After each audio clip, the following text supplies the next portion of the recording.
Matagal ng hamon sa mga residente sa Barangay Butbut proper sa bayan ng Tinglayan, Kalinga ang kawalan ng supply ng tubig. Dahil dito, apektado ang pag-aaral at buhay ng mga estudyante at mga residente. It was really very difficult, especially during class hours wherein all of our learners are within the school and they are going out from the school vicinity just to fetch water for their consumption or for their drinking water. Para makasalok ng tubig, kinakailangan pa nilang bunuin ang 5 hanggang 7 minutong lakaran. Pero hindi na ito magiging problema pa ng mga residente. Ito'y dahil sa proyektong Spring Development ng DENR Cordillera para mapabilis at maging maayos ang supply ng tubig ng mga residente. Dito, nagtayo ang ahensya ng intake tank na mayroong kapasidad na 31.39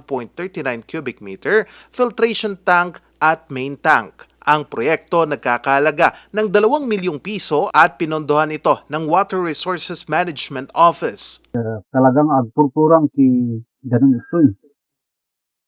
Problema ti community na noon niya ti masurbaran na kita tatta nagtulong tiyaman ni ito dito yung tayo nakan tatta na direksan di school tayo. Tabasit ng day intake tank mi nga dati. Tatata imay dito'y pinatganyo to request mi nga di DNR office ket dakkel unay tiyaman mi. 147 mga bahay ang magkakaroon na ng sapat na supply ng tubig. Sinimulan ang proyekto noong ika-20 ng Enero at natapos lamang ngayong Mayo at formal itong ipinasakamay sa komunidad.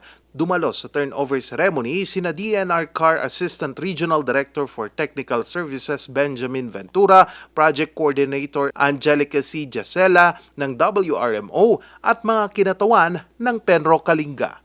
Charles Nicolimon, RNG News.